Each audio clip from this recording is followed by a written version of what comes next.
साथीहरु आज म तपाईलाई लोकल टमाटरको खटमिठी बनाउने तरिका र यसको स्वाद ल्याउने तरिकाहरु बताउन गइरहेको छु। मैले टमाटर लगभग 2 किलो जति लिएको छु र एउटा सानो टुक्रा प्याज मैले प्याज पनि काटेर ठिक्क बनाएको छु। यो प्याज पनि चाहिन्छ। अनि हामीलाई अब चाहिन्छ अलिकति लसुन 2 किलो लगभग छ भने 100 देखि 150 ग्राम 200 ग्राम जति लसुन चाहिन्छ। लसुनलाई सरर बोक्रा खोस्टाहरु फाल्ने, यसलाई मजाले माथिको नचाहिने खोस्टाहरु चाहिँ फाल्दिने।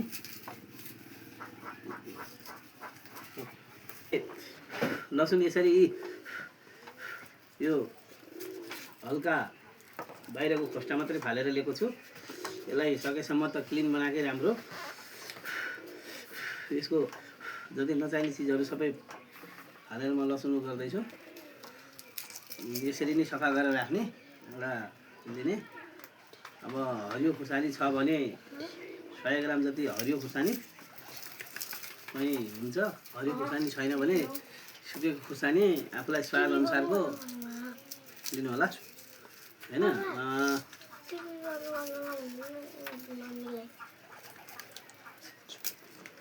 अब यो लसुन मैले छिल्दै छु। छिलेर म यसरी नै राख्छु। अलि भिडियो लामो हुने भएर यसलाई अलिकति उनी गर्न खोजेको हो।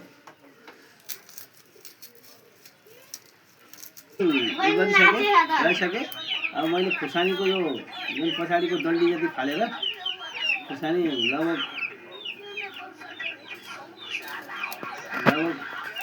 15 वटा जति खुर्सानीको रातो खुर्सानी सुकेको हरियो खुर्सानी आज नभएको भएर रातो खुर्सानी लिएको छु।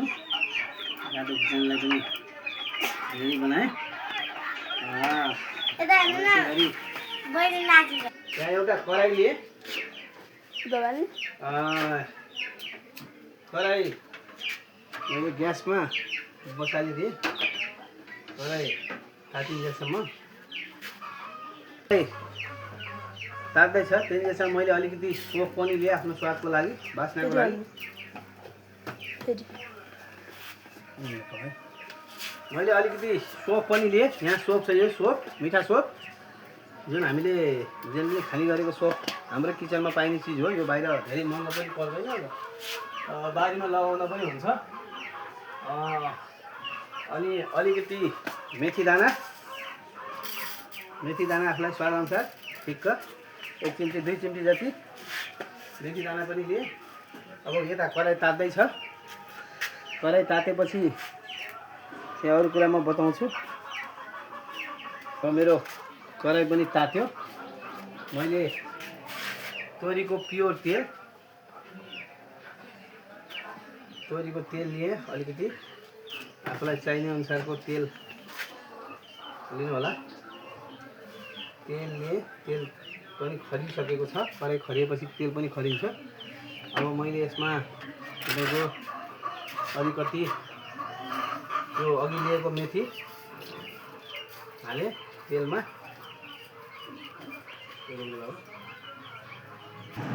मेथी लगभग पाकिसकेको छ। मेथी पाकेपछि यो सोपलाई पनि अलिकति हालिदिने। यो सोप अलिकति लिएको सोप पनि पुर्याउने। खुर्सानी पनि पड्काउने। खुर्सानी पनि राम्रोसँग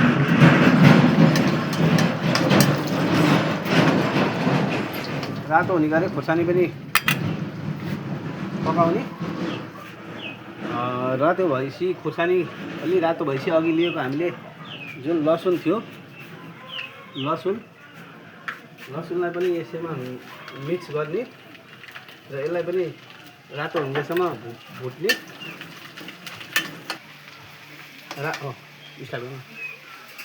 यो लसुन, खुर्सानी, मेथी र सोप हालेको यो मिक्सलाई मजाले 2 मिनटसम्म पकाउने, रातो भइन्जेलसम्म भुट्ने। अब यो खुर्सानी लगभग पाकिसकेको छ। लसुन अलिकति पाक्न बाँकी छ। लसुन पाकिसकेपछि हेर्नु होला यसरी रातो बनाएर यो रातो भइन्जेलसम्म भुट्ने। अब यसमा अघि काटेर राखेको प्याजलाई पनि मिक्स गर्ने। प्याज मिक्स गरेर प्याजलाई पनि मजाले पाकिन्जेलसम्म चलाउने। यो प्याज पाक्दैछ।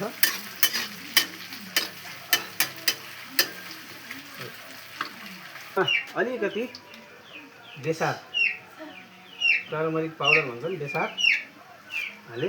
यसले गर्दाखेरि स्वाद पनि आउँछ र स्वास्थ्यलाई पनि राम्रो गर्छ। यसले यसमा रहेको कसहरू बिगार चिजहरू सबै बेसारले नष्ट गर्छ। बेसार हालेर मैले यो प्याज अघिको हालेको मिश्रणलाई पकाउँदैछु। यो राम्रोसँग पाकिसक्नु लागेको छ। अब आफूलाई स्वादअनुसारको नुन, यो आयो नुन, आफूलाई स्वादअनुसारको कति खान मन लाग्छ नुन। म चाहिँ अलिक चर्कै खान्छु, त्यसैले अलि नुन चाहिँ अलिकति हालेको छु। आफूले चाहिँ आफ्नो स्वादअनुसारको नुन हाल्नु होला र यसलाई पनि मजाले मिक्स गर्नु होला। प्याज, नुन, लसुन, खुर्सानी, मेथी, सौँफ हालेर मजाले पकाइसकेपछि हामीले अघि लिएको यो टमाटर गोलभेडा, यो गोलभेडा यसरी हालिदिनु होला। गोलभेडा हालेर पकाउँछु। गोलभेडा मजाले हालिदिनु। गोलभेडा हालेर अब यसलाई 5 मिनटको लागि छोपेर मध्यम आँचमा मिडियम ग्यासको मिडियम आगो बनाएर त्यसमा राखिदिनु र केही 5 मिनटको लागि यसलाई ढाकेर राखिदिने। अरू म बाँकी बताउँदै गर्नेछु। बेला बेलामा हेरेर यसो कतिको यसको कलर आएको छ हेर्ने, चलाउँदै पनि गर्नुपर्छ। बेला बेलामा चलाउँदै गऱ्यो भने डढ्न पाउँदैन र यसको राम्रोसँग चारैतिरबाट पाक्नु भ्याउँछ। अब यसमा चाहिने भनेको, अब हामीलाई चाहिने यसमा सक्खर, यदि सेतो भेली छ भने 100 ग्राम जति, भएन भने चिनी अलिकति, मैले सक्खर छैन र आज चिनी अलिकति लिएको छु। यो चिनी पनि एड गर्नुपर्छ। म यसलाई बिस्तारै कसरी हाल्ने कसरी गर्ने म बताउँदै जानेछु। अब यसको कलर पनि हेर्दै जाउँ कस्तो भयो। हामीले पकाउन राखेको खटमिठी कतिको कलर लिएर आएको छ। स्वादमा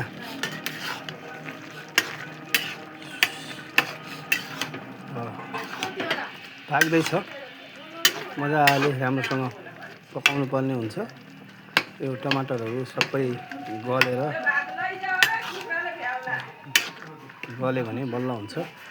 अब यसमा यो गल्दै गरेको यसमा मैले अलिकति खुर्सानीको धुलो पाउडर थोरै राखेँ। यसलाई अलिकति चटकदार र बनाउनको लागि र अलिकति मैले थोरै यसमा मिक्स मसला पनि एड गरेँ। यो भयो भने यसको स्वाद अलिक बढी आउँछ र यो पाक्दै मसला पनि पाक्छ। अनि बेला बेलामा चलाइराखेर राम्रोसँग चलाइराख्नु पायो भने यो अब केही समयमा पाकेर तयार हुन्छ, खानालाई तयार हुन्छ। हेर्नु अहिले यसको रङ पनि अलिकति चढिसकेको छ, रङ पनि आएको छ। यसमा मैले कृत्रिम चिज केही पनि मिसाएको छैन, कुनै कलर पनि हालेको छैन र यसको यो आफ्नै बारीको अर्ग्यानिक हो। अर्ग्यानिक चिजको स्वादै अलग हुन्छ। अब म केही समयमा यो पाकेपछि अलिकति यसलाई अलिकति खटमिठी भनेकै अलिकति अमिलो गुलियो खट्टा मिठा हुने भएको भएर मसँग सक्खर नभएको कारणले मैले चिनी अलिकति लिएको छु। म यो चिनी पनि यसमा मिक्स गर्दछु। अब अहिले यस्तो कलरमा आइसक्यो, लाग्दैछ। अझै पकाउनु पर्ने हुन्छ। मजाले यो गोलबेडाहरू मजाले गलेर अनि बल्ल टेस्ट आउँछ।